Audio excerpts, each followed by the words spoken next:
ওদের দুধ খাতে দাও, ছাড়ো।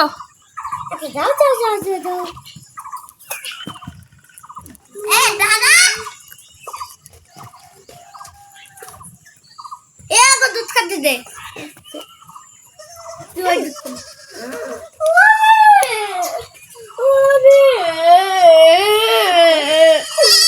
দেখছেন গাইস, সকাল সকাল আমার বাচ্চা দুটো ছাগল ছানা নিয়ে ব্যস্ত আছে।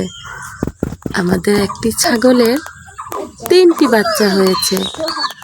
সবাই আপনারা দোয়া করবেন, আল্লাহ যেন ওদের বাঁচিয়ে রাখে এবং সুস্থ রাখে।